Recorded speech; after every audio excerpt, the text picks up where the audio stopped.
In 1944, a U.S. fighter pilot was returning from a raid over Germany when a bright ball of light streaked by him at a blazing speed. A chill shot through him.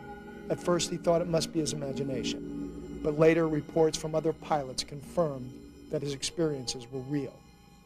If these mysterious flying objects weren't hallucinations, what were they?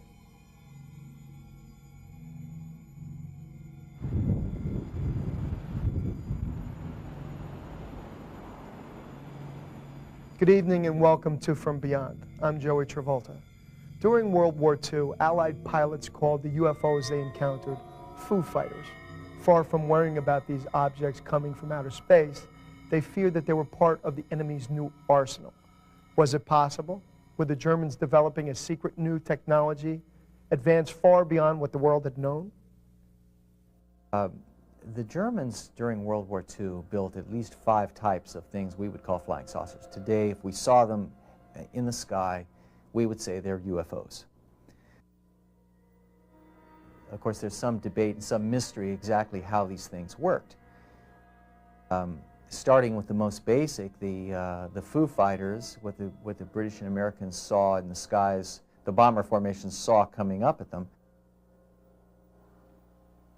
Most researchers believe these were simply turbojets mounted with some little wing that rotated around like a helicopter rotor. This thing spun up at the enemy and was remotely controlled. Through emissions of their fuel and through electronic mechanism in the devices, they would attempt to short-circuit out the ignition systems of the bombers. I was a young fighter pilot in World War II, and I was a captain in the Air Force near the end of the war, and we began receiving reports sometime in 1943 of Foo Fighters, fireball fighters. They were balls of brilliant light, sometimes brilliant green and sometimes brilliant orange light, sometimes the size of a basketball and sometimes much bigger, that would get in formation with our bombers and stay there. The Germans built about 100 different models of UFOs, powered with every existing engine in the German arsenal. Internal combustion engines, piston engines, rotary vacuum engines, outboard and inboard turbojets, pulse jets, ramjets, outboard and inboard rocket engines, spinning magnetic fields, basically flying electric motors. Probably next in line in technical ascendance is the Schreiber-Habermas projects in Prague.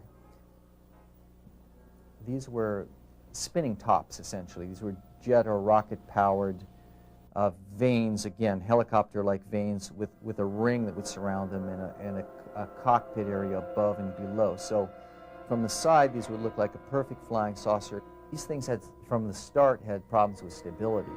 And, of course, they went through test pilots at a fairly rapid rate. Well, after about 15 attempts, they evidently got one that ran fairly well. About this time, now we're talking about 1944,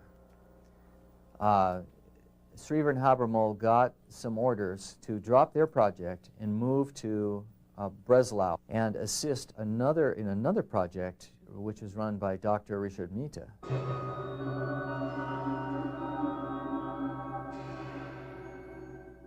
I had friends who reported these balls of fire appearing outside of the cockpit of a fighter aircraft only 10 and 15 feet away, and they did every maneuver they could think of, dives and rolls and everything, trying to get rid of this ball of fire out there, and it remained in exactly the same position no matter what they did. We knew that the rockets had been perfected, and we thought that most of these were simply a further extension of this rocket technology, and we believed that they were all being produced someplace by the Germans. I was amazed to discover a whole side to the German technological development before and during the war that has never been published in the books. The Germans had space flights with about probably 1,000 different vehicles. This was a little bit different project in that there was no outer group of rotors that spun. This project, you couldn't see anything spinning. the rotors, there were two rotors, but they were housed internally, so it was kind of a cowled helicopter, if you can imagine this, with a cockpit above and below. Also, other alternate engines were proposed for this, among them being the radial jet engines, which at that time many jet engines were radial jet engines, meaning that the exhaust came out the sides rather than a straight tube, and there were many exhaust outlets. So this type of pancake jet engine would of course fit nicely into a saucer, and the jet engines would not only provide thrust where you wanted it, but they could also be used for steering. It's said that on its initial flight it went up to 60,000 feet. The Germans make big claims for speed here. They actually claim this was a supersonic helicopter. As far as the Schriever-Habermohl craft, we have a letter from a test pilot saying he flew one. And he wrote it to one of the living saucer designers that we have located in Germany.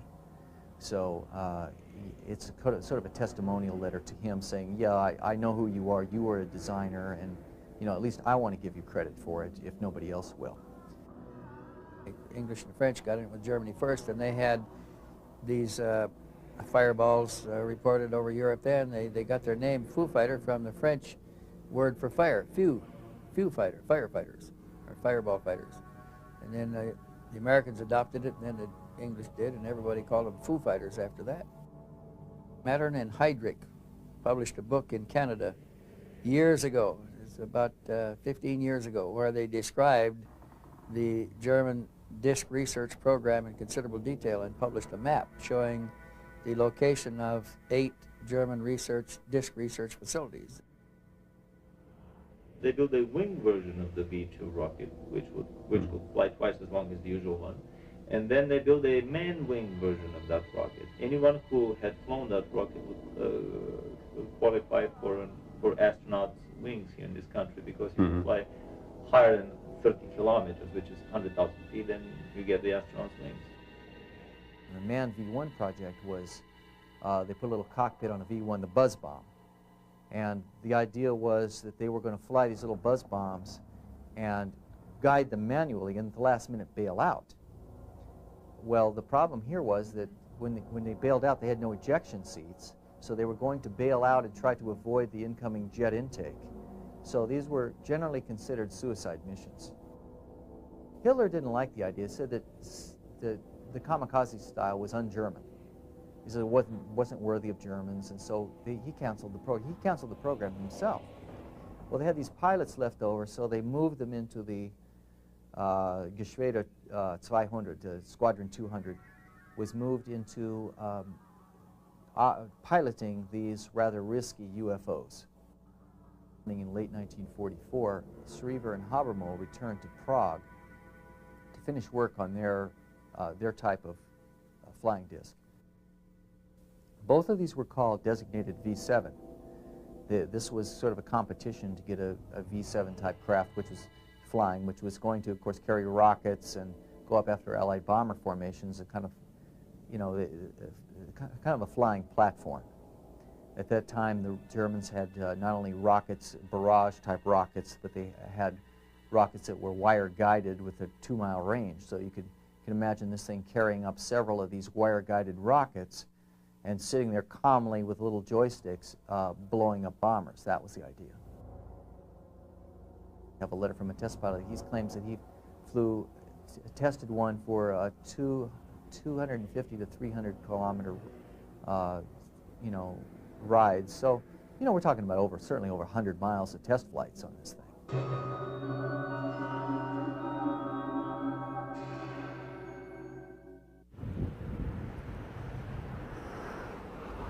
Since the beginning of the UFO phenomenon almost 50 years ago, flying saucers, if they are believed to exist at all, have been thought to originate from an extraterrestrial source.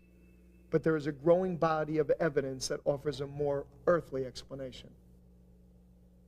The electromagnetic projects were really 2 in Germany, one being called the Vril project, that's V-R-I-L, and the Haunebu project. Haunebu is an occult term having to do something with the column or tree of life supporting the heavens, which is normally thought of being in the polar regions. It's something to do with arcane mythology. The Vril craft, according to one of our sources, is an occult-based electromagnetic project. And what I mean by that is this Vril society that was doing the experimenting with this craft in the late 30s, or the middle 30s, was not looking to build a flying saucer. They were looking to communicate with ancient gods. Remember that about 100 years ago, if we were going from London to the United States, we'd do it in a tall sailing ship. And it might take us 6 weeks to 8 weeks to get across the ocean. That was the state of the art then. Well, we didn't build faster boats, did we? We invented the airplane. Now we go to London in 6 to 8 hours from New York. We still don't have ships that go that fast. We came up with a whole new kind of technology. There was a whole new kind of technology developed by the Germans in 1920 on Earth. They developed a better airplane. They figured out a way of using magnetic field energy and created metal flying discs. And they almost had those sophisticated enough to use them 60 years ago in World War II, but they didn't.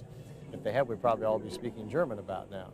There have been breakthroughs in technology, and that next major breakthrough in technology, magnetic field energy, has already happened, but they don't want to unleash that. The governments and the military are very worried about that because that knowledge, fallen into the wrong hands in second and third world countries, could probably rapidly bring forward World War III much faster than we need to. We don't need that kind of knowledge commonly known. We like to think that our airplanes, our Boeing 747s or our F-16 fighters are the state of the art of science on planet Earth. They are not. And once you kind of stop for a second and consider that, oh my gosh, maybe the U.S. military isn't the most advanced thing on the planet. And then you can think, well, maybe somebody else just found a different way of building an airplane. These were private, basically secret society financed and owned technologies primarily. Information was channeled to these occultists, essentially, in the Vril Society, on how to build a machine to make it possible to communicate with the god, to be in the presence of the gods, is I think the way they put it. They built a machine. They actually had a scientist in their midst, in their membership, Dr. W.O. Schumann, who was a world-class scientist in electrical engineering. Built a device which looks like it rotated. In other words, it looks sort of like an electric motor. It had rotating parts. The interesting thing about this device is, I don't know whether it did anything for time or space or dimensional shifting, but what it did was it levitated. It rose up off the floor. So the Vril people began, of course, naturally got excited about that alone. According to the story, as it's told in Germany and Austria, the craft was then dismantled and moved to Augsburg. The craft was then, further worked and experimented on, and a whole series of these Vril craft were built, a whole series of prototypes, culminating in the Vril 1, which was a small fighter-type craft, an electromagnetically powered, designed by the Schumann Group, Dr. Schumann, who worked with SSE-4 as a technical division of the SS.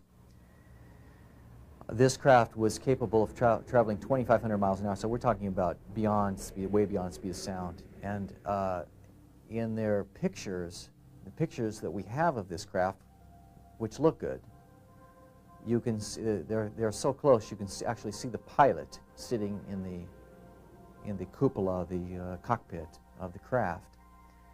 This craft had remote-controlled machine guns, which may or may not have been too effective, 2 types of machine guns. It also was scheduled to have a laser weapon.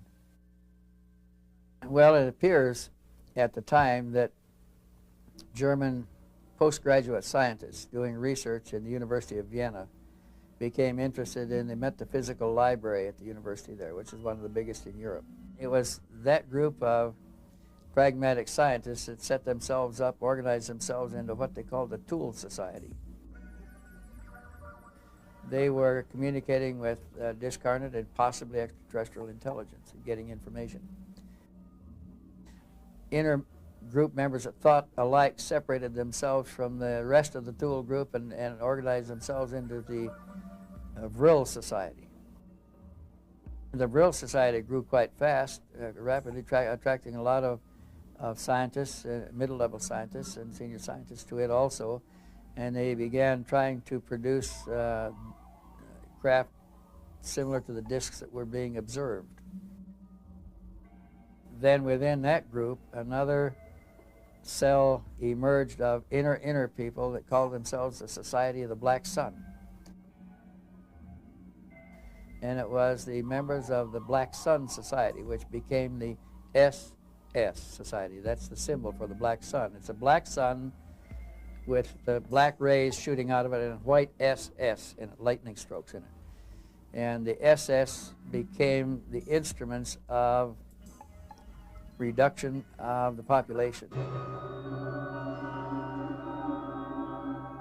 A recently declassified CIA document from 1950 indicates that our government suspected that most UFOs were made from machines based on advanced German technology. The Allied governments had divvied up top-secret German files on a first-come, first-served basis at the end of the Second World War. Who had the flying disc blue book? Well, actually, before the war ended, the United States and the Soviets, and to a lesser extent the British and the French, began scouring occupied Europe for German scientists. They initially were looking for nuclear scientists. And of course then they also rocket scientists.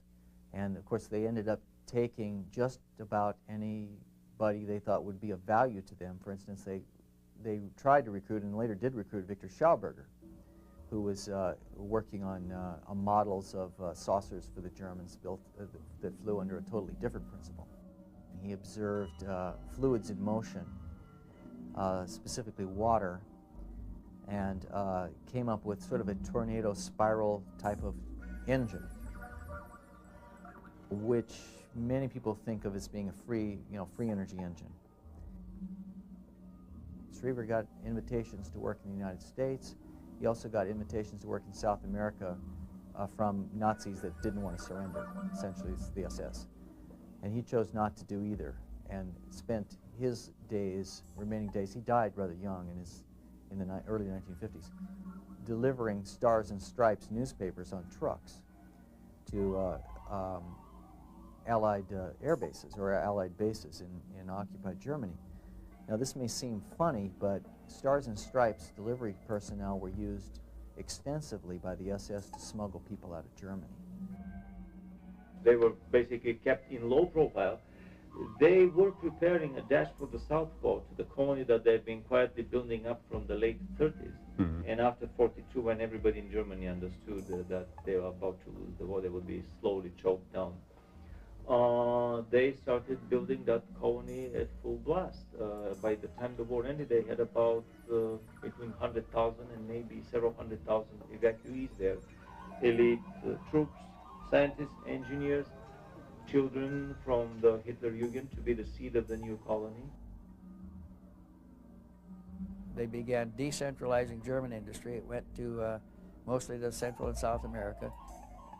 Sent some factories and materials to their New Schwabenland, which was New Germany, as a matter of fact. Schwabenland is what Germany was called before we called it Germany. In Antarctica, the first mission was undertaken to Antarctica, to New Schwabenland, was headed by Göring, Hermann Göring, in 1936, when he took a fleet of cargo ships and submarines, cargo submarines down there. By 1939, they had an established operating base there. So by 1943, when they have to decentralize and get their most advanced research, they're trying to get it out of Germany so it doesn't fall into our hands. And that includes the disc research. The other electromagnetic project was a derivative, to a large extent, of the Vril project and used many components. It's called the Haunebu project. And here, there may have been some infusion of technology from Victor Schauberger and his work, and also infusion of technology of the ancient Indians. Couple this with the Vril technology, this produced the Haunebu type of saucer that we would call a flying saucer or a UFO today would be easily recognizable by any of us. After the war, by the way, these craft weren't that great as weapons for a couple of reasons. You couldn't steady them because of the magnetic field these things would generate. They would tend to wobble a little bit, like, you know, unsteady, like kind of like a cork bobbing in water. Well, the Adamski craft, the Germans say, are Hanabus. That the Adamski took great pictures of Hanabus. I'm sure we had various models of German saucers. Certainly the conventionally powered saucers we had rebuilt by that time. We're not talking very complicated. We're just talking about a lot of work putting these things together, like building a house. It's not complicated, you just have to do the work. The electromagnetic ones were certainly more complicated, but were seen in the area in probably 50 or 51, certainly by a great number of people.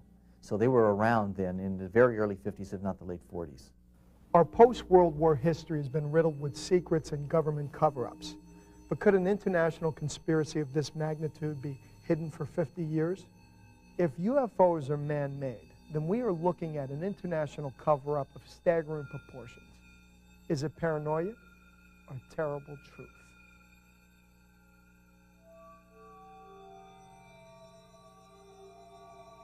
One quite prominent, in fact, a Nobel Prize-winning physicist told me 5 years ago, he said, Whitley, if one word of this book is true, science has taken a kick in the shins because we've been lied to.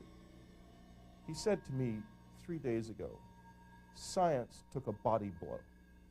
We've been lied to, more than lied to. He said, I'm beginning to suspect I'm looking at one of the most evil things that has ever been done on this planet. And that is the concealment of the greatest secret that mankind has ever known. I said, you're jumping to the conclusion that it's aliens. And he said, of course it's aliens. I said, wait a minute. Let's be clear about this. Don't do that. It's implants right now. It's crop circles. It's video. We don't know if it's aliens yet. Let's look through the implants, the video, and the crop circles and see what's on the other side of that. Then we can decide if it's aliens. When we return, what the Air Force was seeing nearly 50 years ago.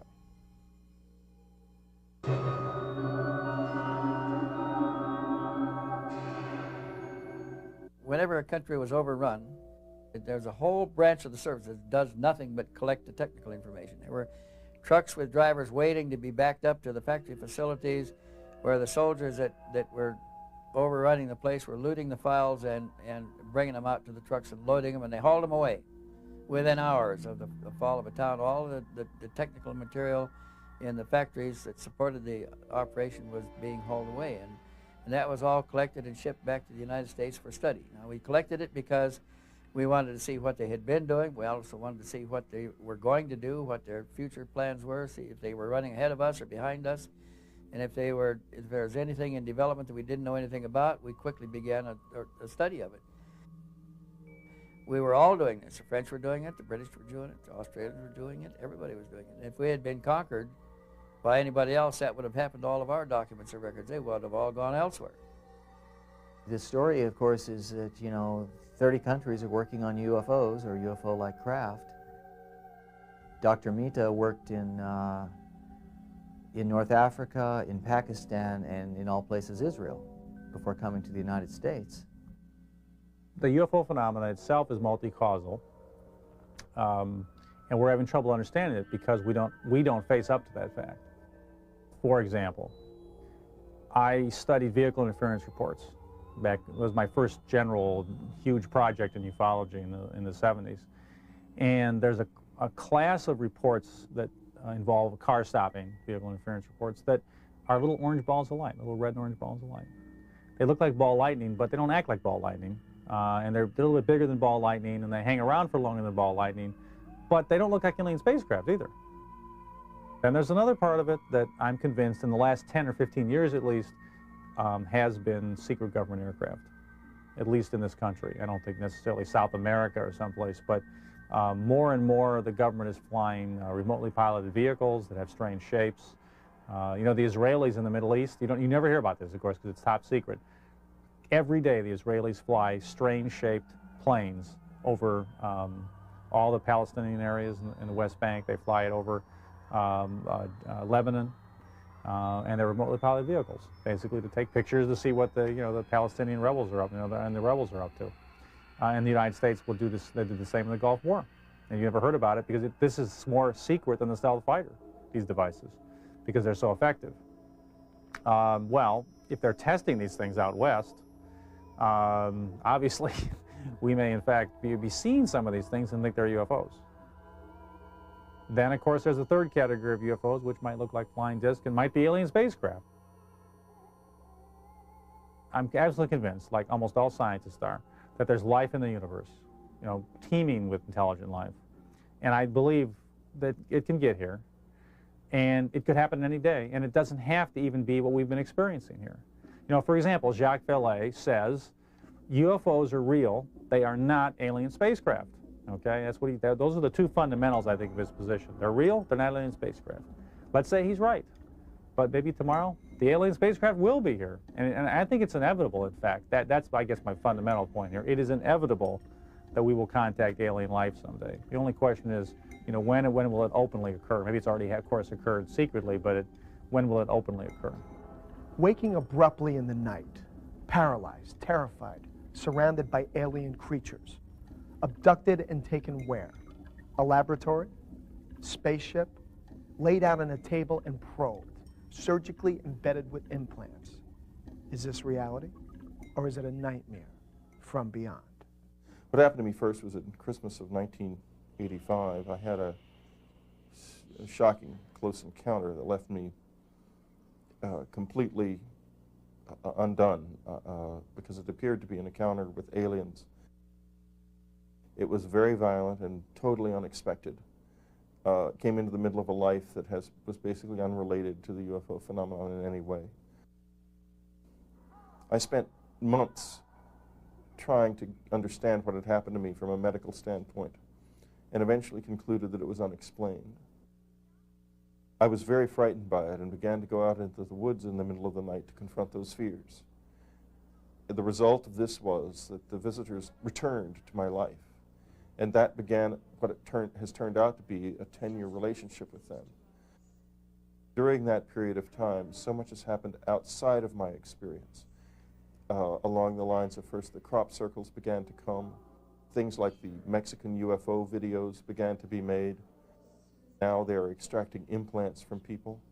There's so much physical evidence of something strange going on that in 1986 I thought I had a medical problem. By 1989 I was fairly sure it was some kind of hallucinatory thing. Now, in 1996, if this isn't dead on real, I'll eat my hat. I have one question left. Who's doing this? Aliens or people? I don't know the answer yet. But I think that the presence of implants like the one I have in my own earlobe means all bets are off. This is real. It's physical. But what is it?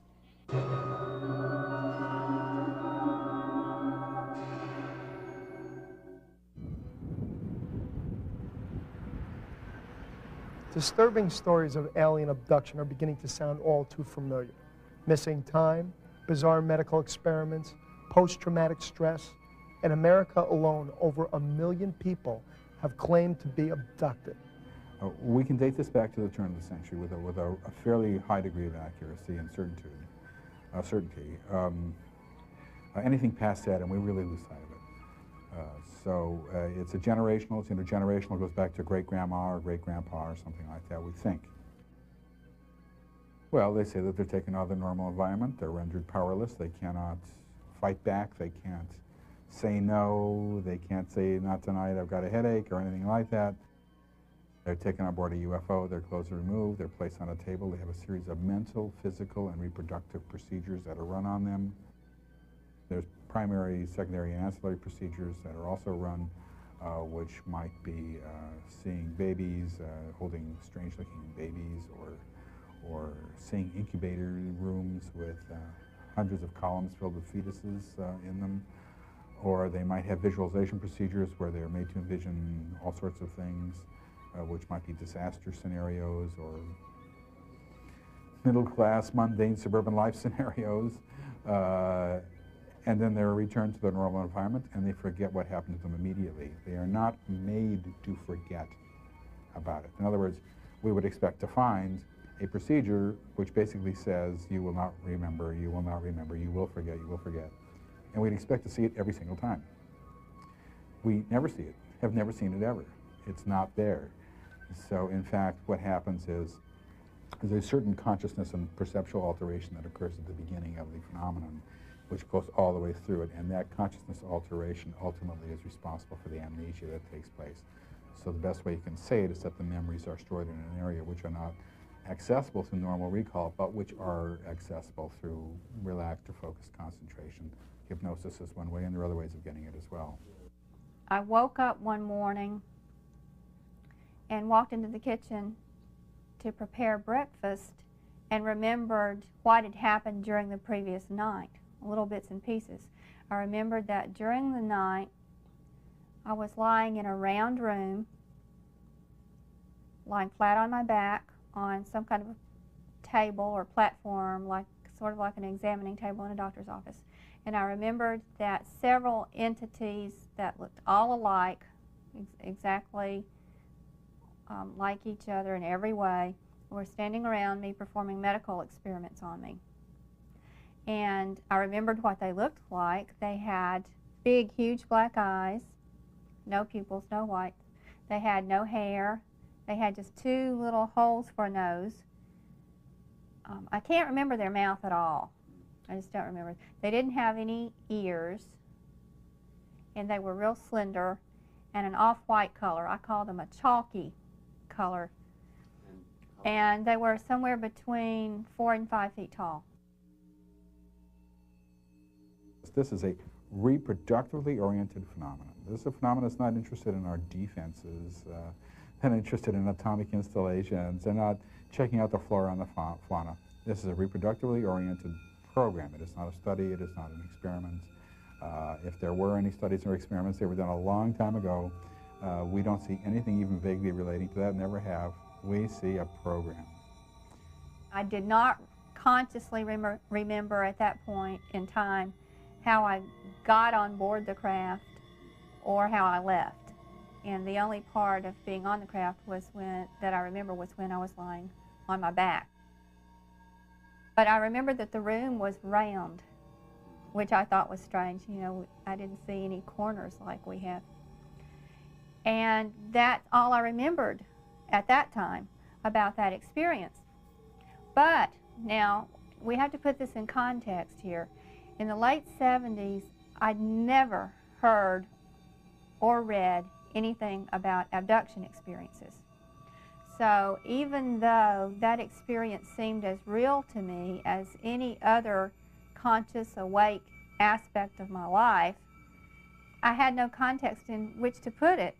Never having been taught about abductions in school or church, never having it mentioned by anybody, I didn't know how to handle that experience. So I said, well, you know, I've never heard of this thing happening to anybody, even though it seemed so very, very real. It must have been a dream. It happened during the night, so therefore, it must have been a dream. And that's how I rationalized it all.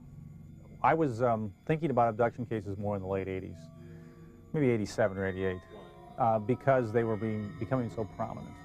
And so many people were doing investigations. And David Jacobs, for example, first turned to abduction cases about that period. Well, what I realized is two things. First is that no one was studying the abductee in a scientific fashion. We were studying the abductee's story. Lots of people were recording the story. But I was interested in who they were, psychologically, sociologically, and so forth. And the second was that I was trained to do work in those areas. My PhD is in sociology.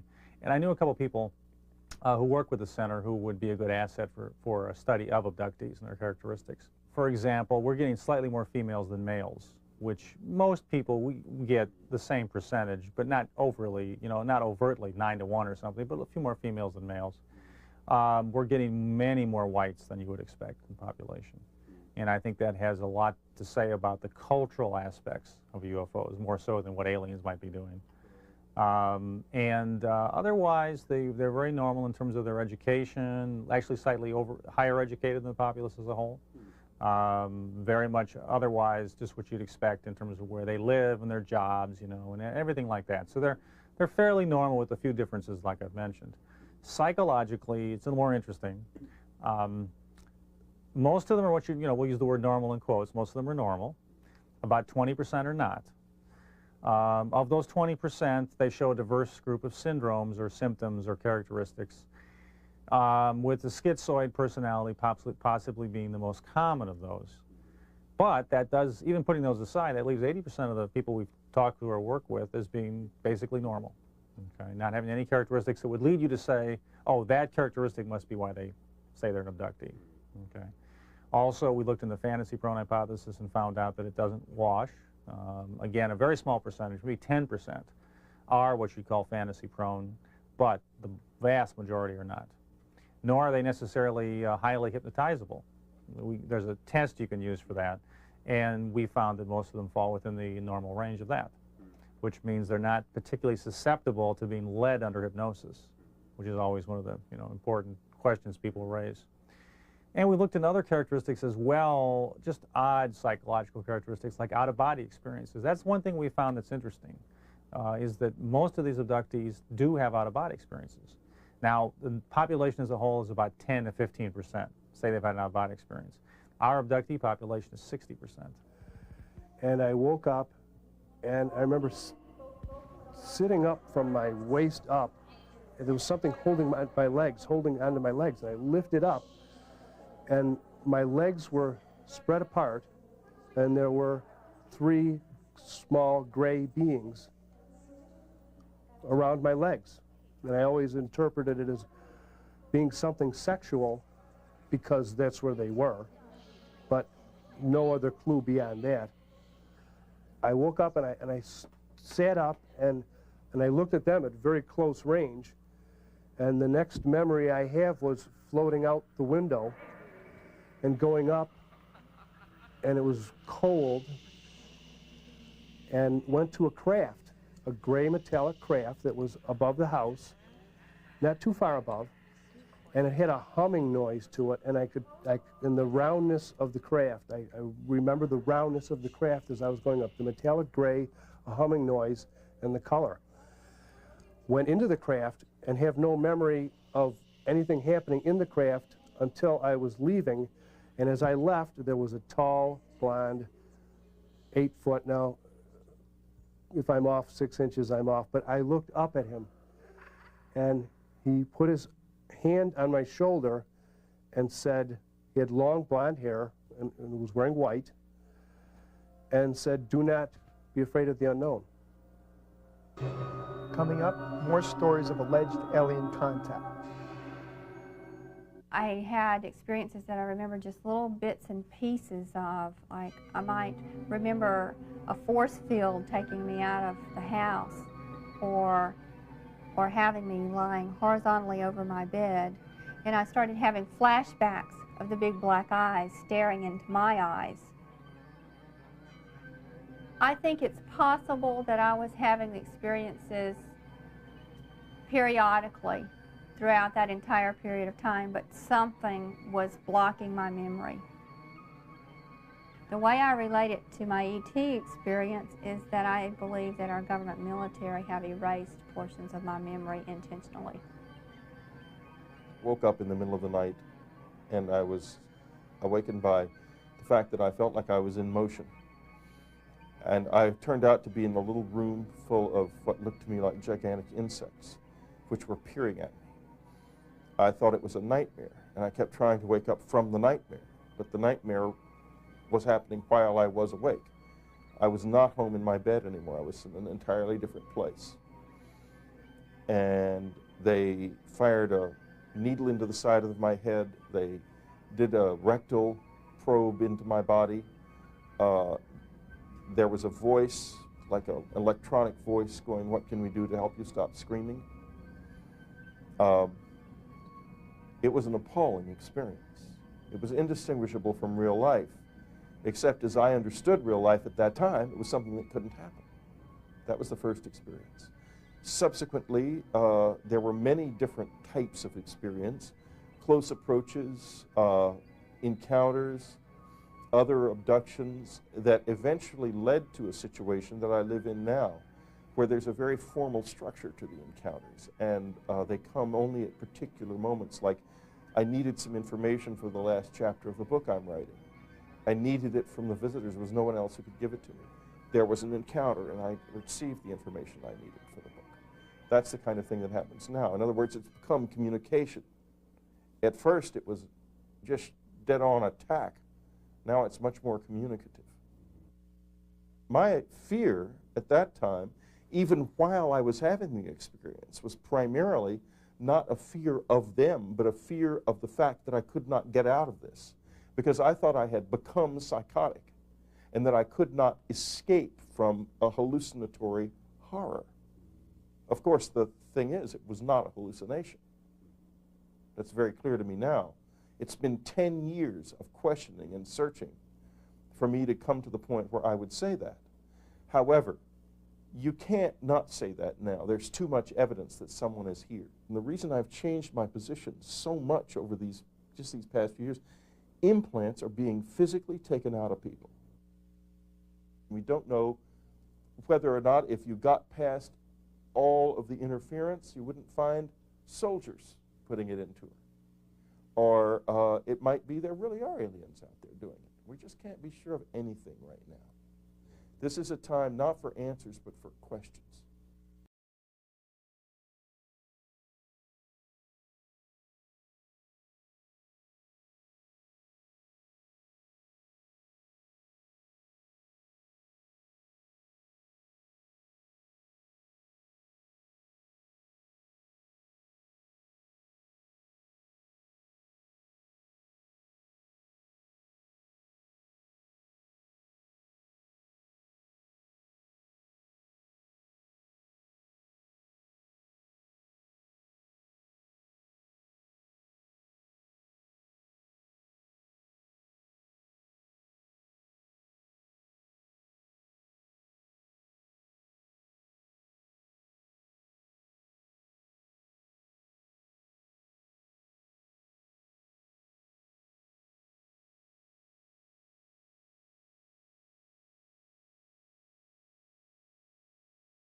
Is it possible you could be driving in your car and then suddenly compelled to turn down a road you've never seen before? You have the sensation that something is pulling you, drawing you to a clearing where a strange aircraft hovers near the ground.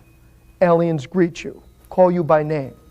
They seem to know everything about you, but for some reason, you're not afraid.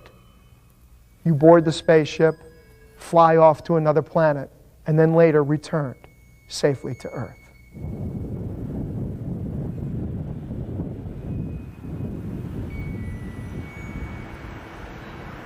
Good evening and welcome to From Beyond. I'm Joey Travolta. Stories of alien contact seem unbelievable, and the contactees are usually passed off as cons or crazy. But should they be dismissed so easily? Tonight we'll take a closer look. My present position of thinking, line of thinking, is that we've been visited by extraterrestrial entities for a long time, maybe as long as our history, and maybe even as long as humanity has been on this planet. And maybe we were brought here by them.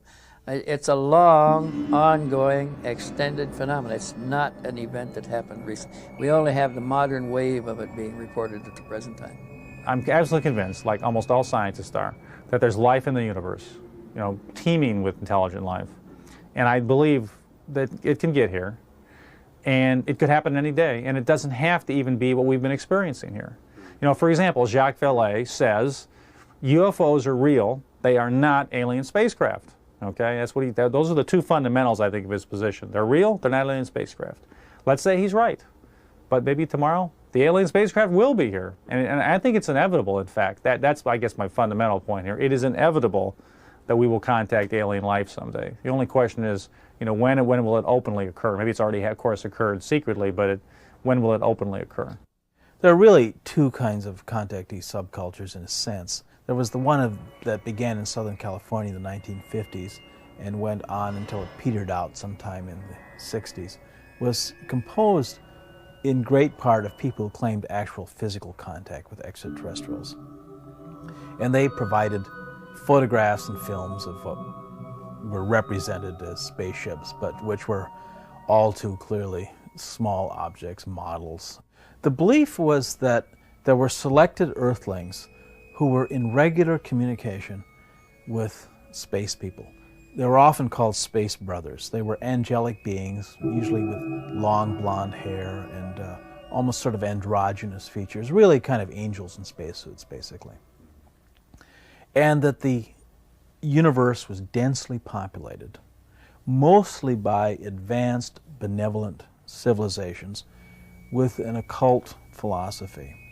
There was also belief that there was a minority of civilizations in the universe that were demonic, that were really evil, and that they had earthly allies. And the good space people were, among other things, trying to stop the designs of the bad space people. And also, the good space people were trying to prevent Earthlings from blowing themselves up with atomic bombs. During the late 40s and early 50s, as many people are aware, we were going through a great technological stage of advancement here in this country and around the world. We were coming to the advent of the nuclear age, and we were rapidly progressing in our scientific capabilities. However, we seemed to be very slow in our sociological parallel of that scientific advancement.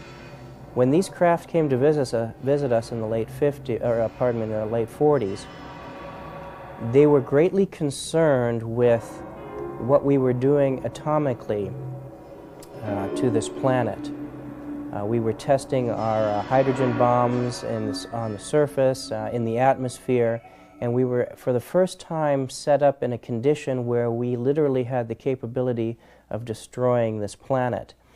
And some of these crafts and these people came to inform us that we need to be very aware of what we were doing with this technology, and through our ignorance that we wouldn't destroy ourselves in the process. This is one of many reasons why they came to visit us during that time frame and continue to visit us to this day. People like Adamski, George Van Tassel, Orfeo Angelucci, Daniel Fry, some of the other leading players in the drama of 1950s contactee movement, were their allies on Earth. Adamski's followers called him Earth's cosmic ambassador. And these were the prophets. These were the Earthlings who were here to spread the message to all who would hear. And these guys came from a wide variety of backgrounds and varying levels of sincerity. None of them was telling the literal truth. But some of them were fudging the truth, or more likely inventing out of whole cloth, out of what were basically benign intentions. They had a sincere and mostly benevolent message. You know, people should be nice to each other. They shouldn't blow each other up. You know, these things that you know, all human beings are brothers and sisters. I mean, things that, you know, you're not going to disagree with, and that would be good if everybody believed and acted on.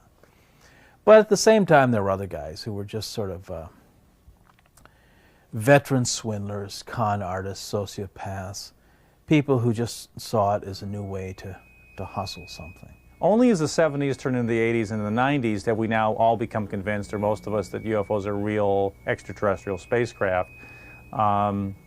And so, but you know, why has that occurred? That's an interesting question. I mean, I think it should be investigated. I think you can speculate along many lines. One is that just the fact there were UFO sightings just kept occurring. I mean, just reinforced this thing in the public's mind. Oh, yeah, UFOs might be real, might be extraterrestrial spacecraft. The space program is a second factor, obviously. Got us all interested in space.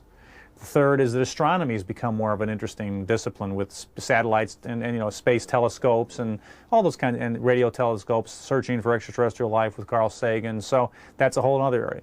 Fourth area, movies, science fiction, of course. You know, the 1950s thing starting it, because before that, science fiction was pulp novels, amazing stories, and it was a small segment, I think, of the population. But then in the 50s, it burgeoned. So I think all those things enter into it, and I think that the reason the public believes, the fundamental reason, is that it's reasonable to believe. You know, that we all think that there's life out there, and that, hey, why not? Yeah, you know, is led essentially. by astronomers, right? Yeah, right, exactly. So why not? Why, you know? And the only difference, in fact, that the public has with scientists is that scientists think alien life exists and it's all far away, and the public thinks alien life exists and part of it's here.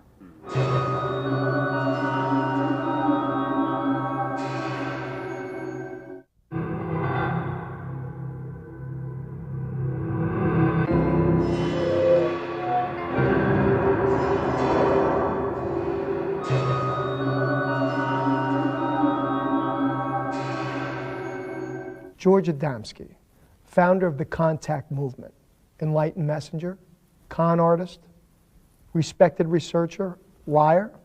He's been called all of these things. The controversy began in 1952 when Adamski, middle-aged and leading seemingly an uneventful life, emerged from a California desert claiming to have met a spaceman. George Adamski was, along with George Van Tassel, the most influential figure in the early contactee movement. And whereas Van Tassel was claiming, at least initially, channeled messages from extraterrestrials, Adamski claimed to have met them physically, beginning with an incident in the desert of Southern California on November 20th, 1952, which supposedly was witnessed from some considerable distance by 6 of his most trusted associates. And Adamski wrote several books. He first really came on the scene by co-authoring with Desmond Leslie, who was an Irish occultist, a book called Flying Saucers Have Landed, which came out in 1953. And this was the first full account of Adamski's initial meeting with a Venusian named Orthon. George Adamski could be considered really the pioneer in the UFO field. He was by no means the only person who had taken photographs of UFOs, but he was one of the very few who went out publicly and submitted his photographs to many agencies, many different laboratories, and really brought this subject out into the forefront of investigations into why these crafts are visiting us and the message that they bring. And primarily he started taking first pictures in the late 40s. He had a number of contacts in the middle 1950s in front of witnesses in which this craft landed in the desert, and the occupants, human beings, came out and they communicated for minutes, and then they flew back off into their craft into space. And this repeated itself many times during the 50s and early 60s. This is one of the few surviving pictures from the original contact in November of 1952. And you can just see the shape of the scout craft, or bell-shaped craft, as it comes above the hill out in Desert Center as it's taking off into space. This was after Mr. Adamski had face-to-face contact with the human being who had come out as the pilot of this craft. The photographs were created. In fact, at one point, somebody who was close to Adamski, a guy named Gerald Baker, actually saw the model. Baker was a young guy who was close to Adamski in 52 and 53 and personally witnessed many of the things that went on, and later, spilled the beans to a skeptical ufologist, James Moseley. He also said that the initial contact, the November 20th, 1952 incident, was carefully rehearsed before they went out into the desert. And everybody knew what he was supposed to say. And yet, it's, in the end, we really will never know exactly what happened. You know, I don't think it's the literal truth of Adamski's claims is in any way defensible. Those things simply didn't happen. But something happened. You know, something human happened, and human behavior can be as enigmatic as the most mysterious UFO events. And I think that in Adamski we're dealing with a human mystery. It's not only the mystery of Adamski's real motivation, but also the mystery of what happens to you when you enter some kind of milieu in which miraculous things are claimed and maybe even experienced on some level. Coming up, more stories of alleged alien contact.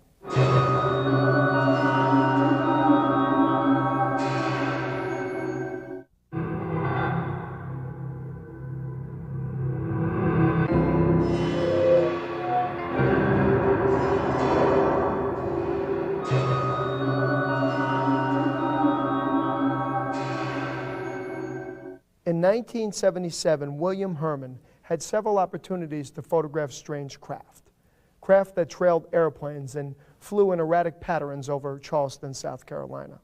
On March 18th, he was out looking for these UFOs when a disc suddenly appeared.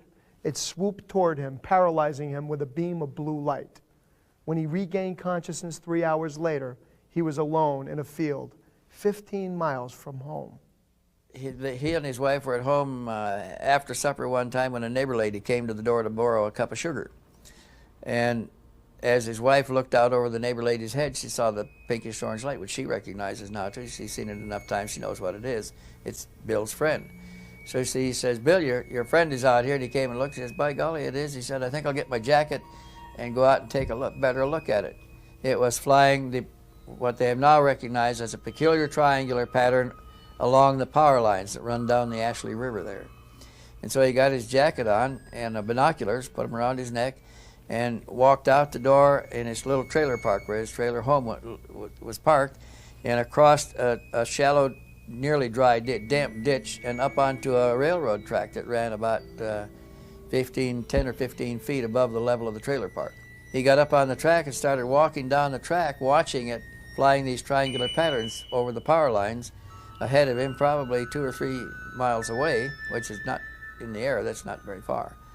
And he had his binoculars out looking at the object when it dropped out of the binoculars. It dropped like a stone. And he lowered the binoculars to see where it crashed, and he saw it just over the water of the Ashley River at water level, and he thought, oh my God, it's crashed right into the river. When at that point it approached it and filled the sky like that. And it came so fast and so big and so close, he shied back like that and caught his foot on the rail of the railroad track and began to fall. And he put his hands out to see what, there's a jagged rocks down there, you can get skinned up pretty good to see what he was falling on, and he noticed he was not falling, he was rising away from the rocks, and the reeds, tall grass was blowing away from him in waves. And he looked back, and he's above the railroad track, and he's going up in a blue beam of light. I was about like this, just looking at it, and then I just fell backward like this. Yeah. And at this point, I stopped falling.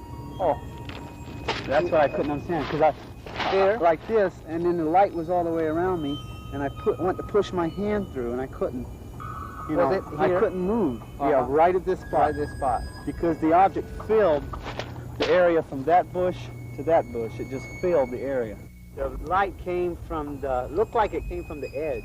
Didn't come. At first I thought it came from the bottom, but after the hypnosis and after the recall, I realized that it didn't come so much from the bottom as it did from the edge of the object. The rim, around the rim. He said that the light felt like a low voltage electrical current, just like that, a cyclic tugging up the beam of light until, and he looked up, and it looked like it went into a cloud. The beam was so coherent, he put his arm out, and the arm went out of the beam, and he could pull it back in. It's in the beam again. He didn't touch anything going through. And he rose up, and when he got to the end of the cloud, he passed out and woke up on an examining table. And that's the time in between. He didn't remember anything. Of course, when he first came back, he didn't remember a whole lot of that either. That took time to develop the details by stressing his memory to get it.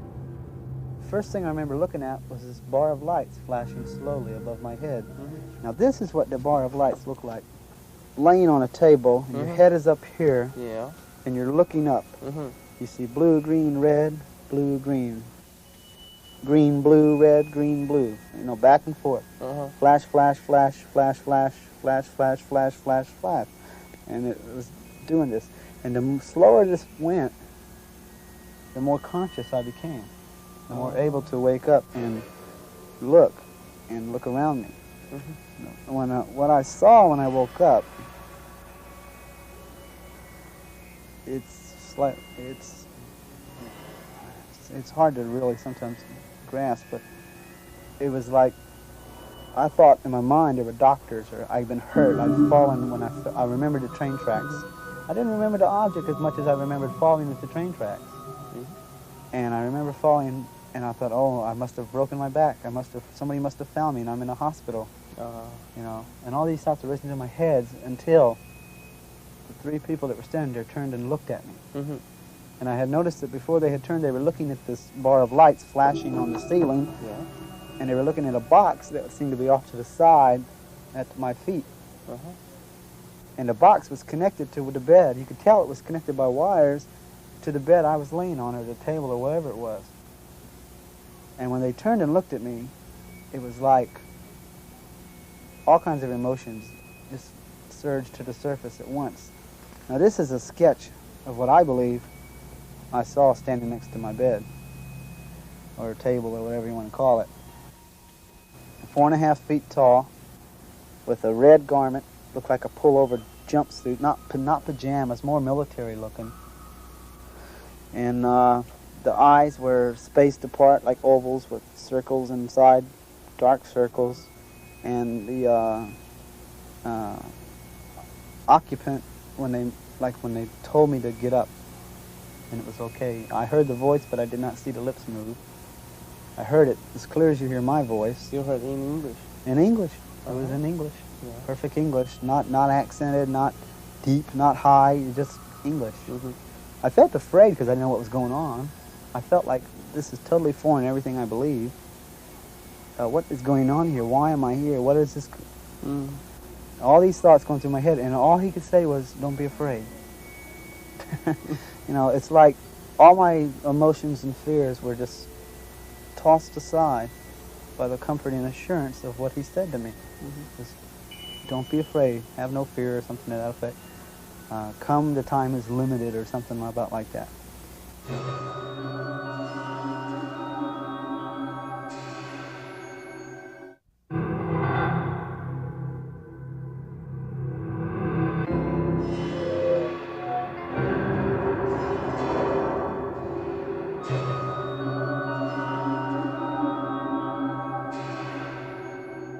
Now more stories of alleged alien contact.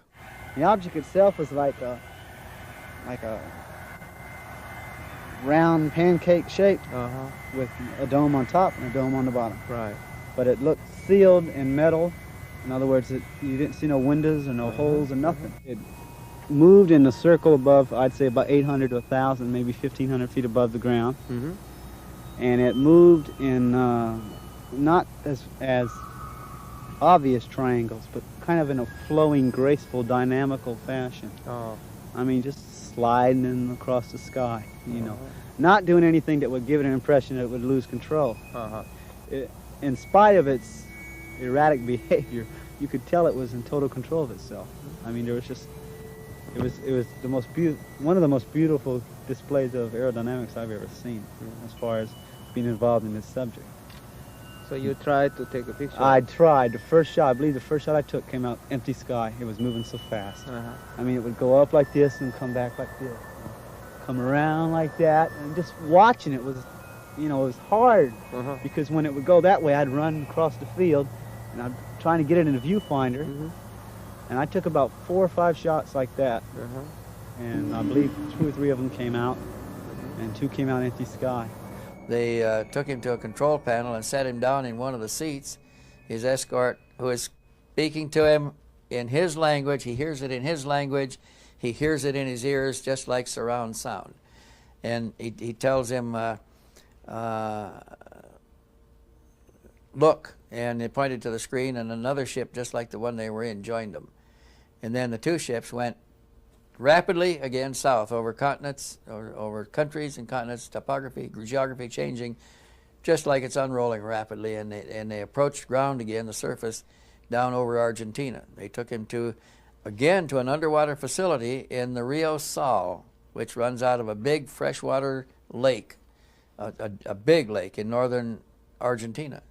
And the river runs through Santa Fe, a little town, not such a little town, big town of Santa Fe. And his escort standing beside him. Now the escort's not buckled into anything, he's just standing there, and Herman is sitting in a seat, but he's not fastened in either. And the craft he's in tilts down at an angle and goes into the water, and goes under the water. And there's no inertial change to him. He feels no inertial changes, and his partner's still standing there beside him. And the partner touches him on the shoulder and says, "We were observed over Santa Fe. There'll be reports in the paper tomorrow about UFOs." And they went to the underwater facility, and they're being explained to him that they installed this facility to carry out certain hydrodynamic tests in our water because our water was different from their water. On the way back, they showed me the reactions of people observing their craft. And he said, "Walk over here." And I walked up to the, looked like a cross between an open window and a television set. It looked like a TV in that it was like this, but it looked like an open window that I could just stick my hand through it, is what it looked like. And I looked through the monitor, and you could see there was a road, there was trees on both sides of the road, and it looked like an orange grove or some kind of big field. And there was a road running adjacent to it. And there was two cars pulled over. One was a Pinto station wagon, a Ford Pinto station wagon, and the other one was a Buick Electra. And there was a lady in the Pinto, and there was a man in the Buick. And the lady was standing outside the passenger door looking up like this, and the man was just standing there like this. And I'm standing inside this object looking at that, and it was like it zoomed up on the people. And he says, "Now watch what happens." The one that was next to me, he said, "Watch what happens when we move closer." The minute he said that, you saw the girl. It seemed illogical, but you could tell it was out of fear. She ran around the front of her car and jumped in the passenger side, reached over there and locked her door. He did, the man standing up, he just calmly, looked like he was trying to keep his cool, just sat down and got in the car and locked the door. Now, he says, "Now watch her. She's going to hold the lockdown." And the only indication of any hostility was what he said next when he said, he says, "A foolish gesture if we wish to direct observe."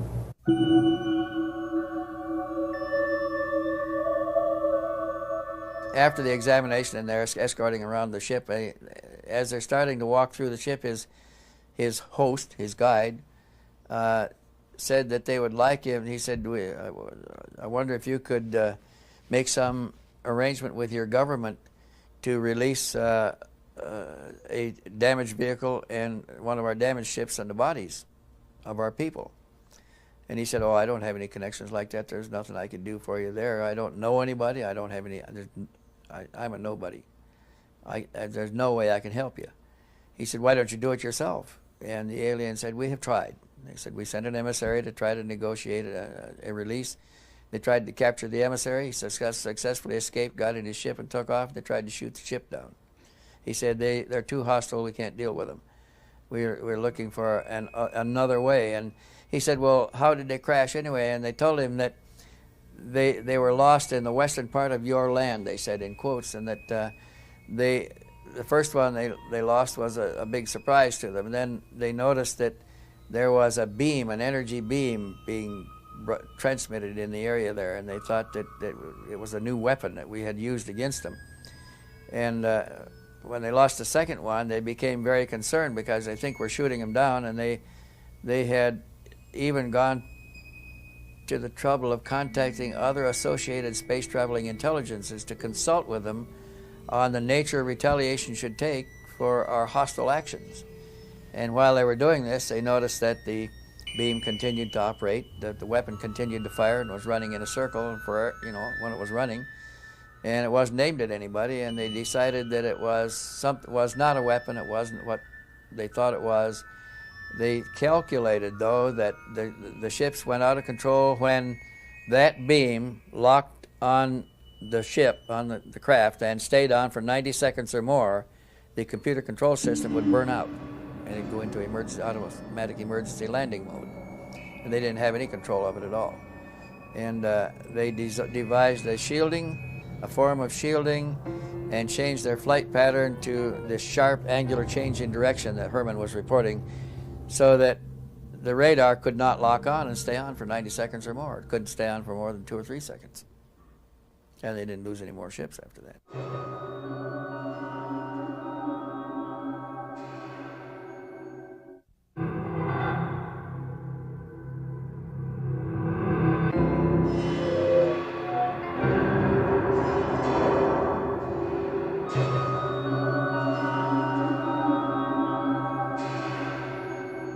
Now more stories of alleged alien contact. Paul told me on my first visit, and that was what I started with, how did this all begin? And he said that he worked for a power company in California, south of Los Angeles someplace, and that he was checking power lines, and his route was south of Los Angeles along the coast. And he said that he sat down on a beach, a rocky beach, one time. It was a cove, to eat a sandwich, and a man walked up to him, came around the big rock and walked up to him on the beach. He was a tall man. He was about 6.5 to 7 feet tall. He was quite a bit taller than Paul. And he introduced himself, gave him a name, which I don't remember, and Paul, he asked him where he's from, and he says, not from around here. He said, I come from elsewhere. He said, if you will step this way with me, I'll show you my vehicle. And Paul walked around the rock with him, and there was a disc-shaped craft hovering a couple of feet off the water. And the guy took Paul by the hand and floated him to the ship. And he was introduced to some others inside, and he just remained there a very short time. He marveled at the fact that it wasn't in the water. They told him that they would see him again, and they let him out. He never saw him again in California, but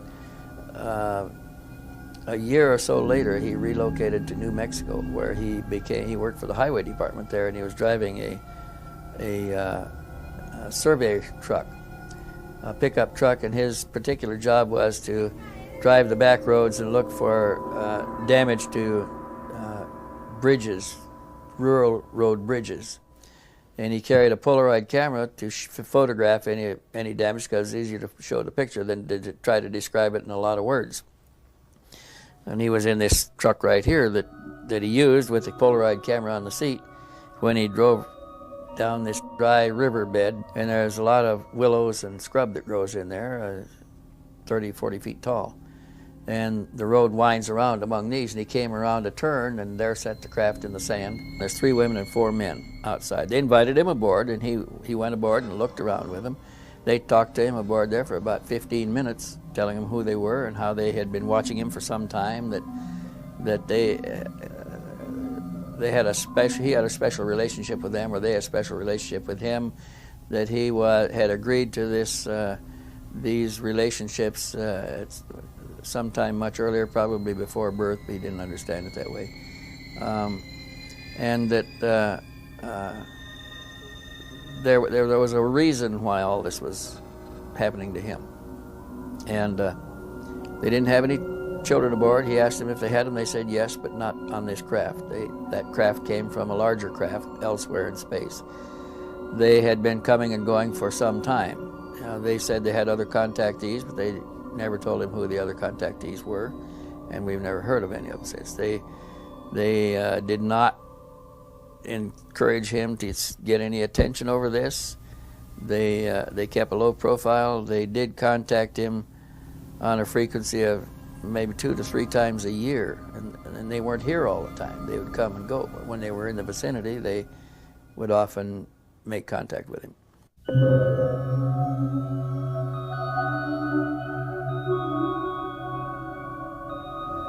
My hypothesis is that these people who are driving these UFOs, or at least the people who designed them, have a technology that's more advanced than ours. I mean, I think that's obvious, that they're more advanced than our technology.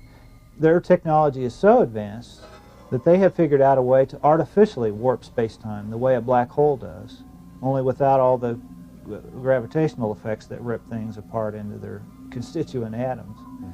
So that they can actually manipulate, they have some sort of a generator in here, so that they can actually produce this field around their craft like a little bubble, a little private universe that they carry around with them, so that they can actually step out of normal space-time into their own private universe and then step back into it at other coordinates.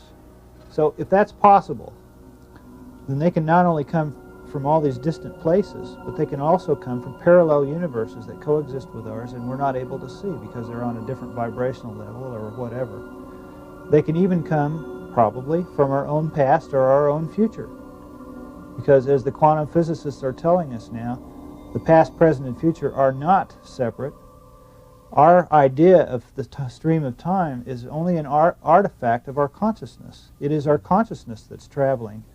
It isn't that things are happening cause and effect in a linear fashion. It is our consciousness that's doing that. So the past and future actually exist simultaneously with us, and if you're able to warp space-time, you can travel to and from them. Time is not linear. In fact, it doesn't exist. It's just a concept that we use to describe aspects of space-time, and it's an artifact of our consciousness. So this warping of space-time, I think, can explain a great many things about the UFOs.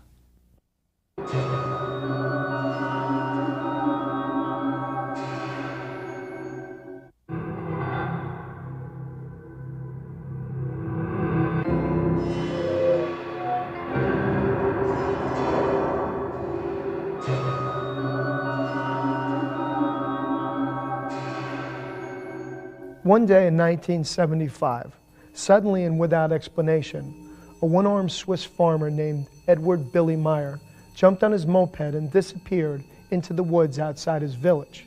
He returned saying that he had met extraterrestrials and had pictures to prove it.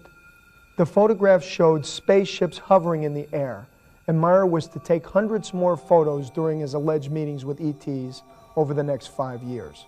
Were the photographs fake? Part of an elaborate hoax? Or was Billy Meyer really in contact with visitors from beyond?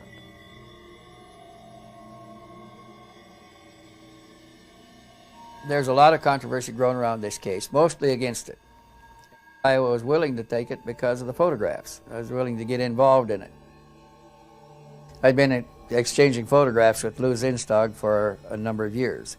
Lou Zinstag lived in Basel, Switzerland. She was a niece of Carl Jung, one of the earlier UFO researchers. She published the first journal on UFOs in Europe, in German, out of Basel. And this event, the first events happened in her own backyard. It didn't take long before she heard about them, within a few months. And she went to see Mr. Meyer at his home in Hinwil at the time, and he explained how it started, and he showed her the pictures, gave her copies of a dozen of them. And she called me after she got home from that, and she said that she had just acquired a few pictures that she thought I really ought to get a look at, that they were uniquely different because of their extreme sharpness and clarity. And she said, she agreed that usually means that they're suspect, that they're done in a laboratory. But she said, I've been to this man's house.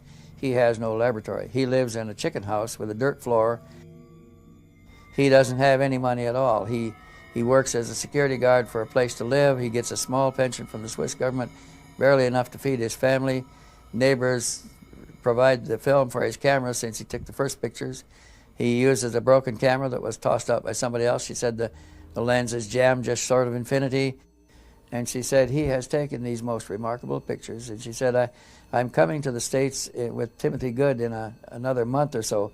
And she said, if you're going to be there, she said, we'll come by Tucson and I'll show you the pictures. They were, in fact, the best ones I had ever seen up to this time. They were the sharpest, clearest, most beautiful UFO pictures. I decided I've got to go look him in the eye and see for myself how he's doing this.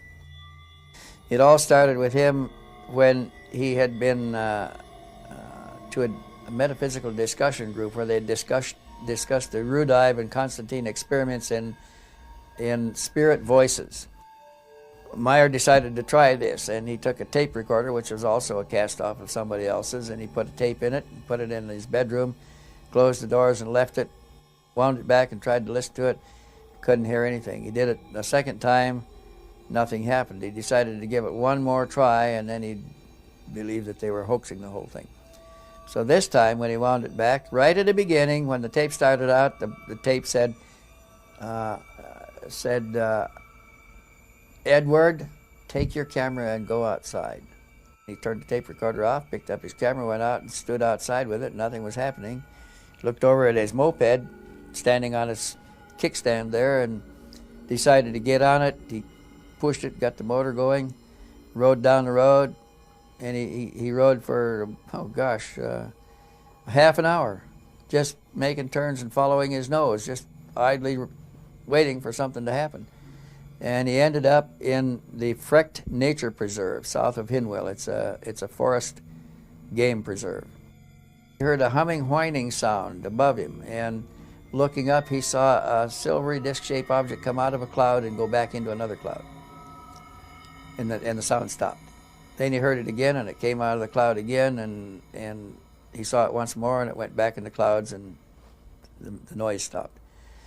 Then he heard it a third time, and this time it came out and made a deliberate gliding circle, slow gliding circle down or around over the tops of the forest trees and right down to the meadow where he was standing, and landed in the meadow a few hundred feet from him. More of the incredible Billy Meyer story when we return.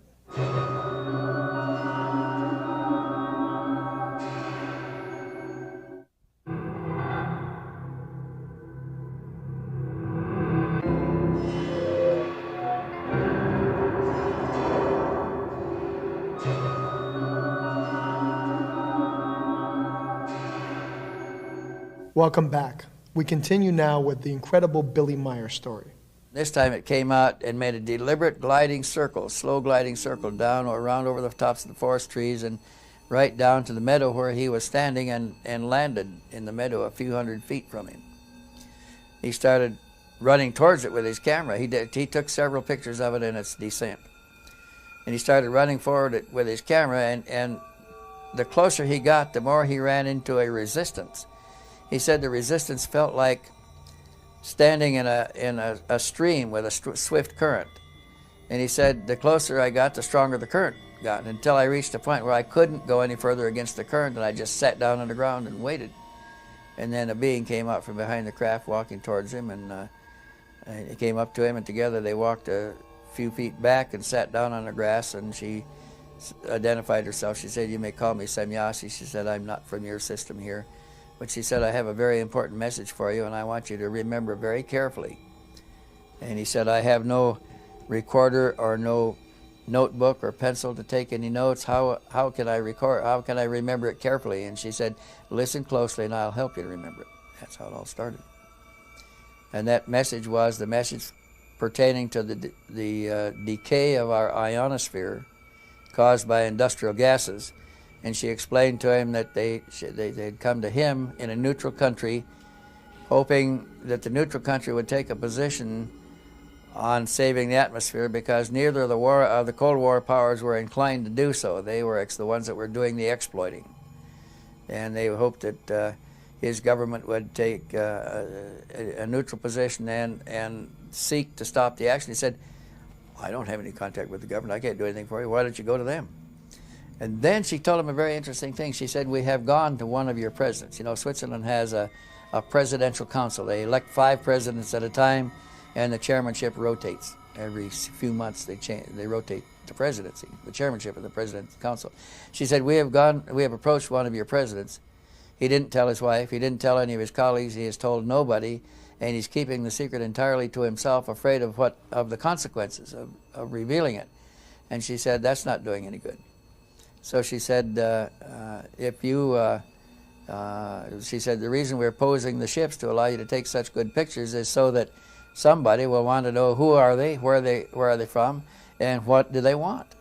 And we want your government to take this position. And here is the message I want you to take down for them. And then she dictated it. And when he got home from that meeting, he sat down in his little bedroom and started to write the message. And then it came through automatic. He was trying to remember what they said when it came through automatically in longhand, and he wrote it rapidly, faster than he can write normally, under some kind of control, and he wrote 15 or 20 pages full, and then it stopped. And he had the first message, and then when he looked at it, he realized that he has gotten the entire communication word by word. So the next time he saw her, she came back, he asked her how they did that, and she said, it's a mechanical device. We have a device that records not only the conversation, but the thought processes as well. And she said that can be tuned to transmit it back to you. And she said that's what we did. As far as I could tell, you know, from looking at it, there probably were 3 major objectives for Semyasi and her team. The first one, or one of them, and I don't know the order of priority, seemed to be her attempt to get Switzerland to take the lead in trying to head off the destruction of the ionosphere by industrial gases, by stopping the industrial processes that were producing the gases that were destroying the ionosphere. A second one had something to do with the North Sea, because several times in Meyer's contact she was called away urgently and had to break off the contact in the middle of it, send him back to the ground and race off to head off something that was happening in the North Sea area. We never knew for sure what that was. She told him it was no business of his to know anything about it anyway, and she couldn't discuss any of it with him. But we suspected that she was trying to head off the contamination of the bottom of the North Sea by Russian atomic waste dumping. And I don't know how they were doing. They did have contacts in Russia. So that may have been related. The third objective had something to do with something going on in the Yugoslav mountains, and she never would tell him what that was either. And to this day, we don't know what those objectives were. But when they all 3 failed, she and her team went on to other projects in another solar system in the end of 1982. No single piece of evidence is conclusive, but it can provide a clue. The challenge is to keep an open mind. Thanks for joining us, and see you next week from Beyond.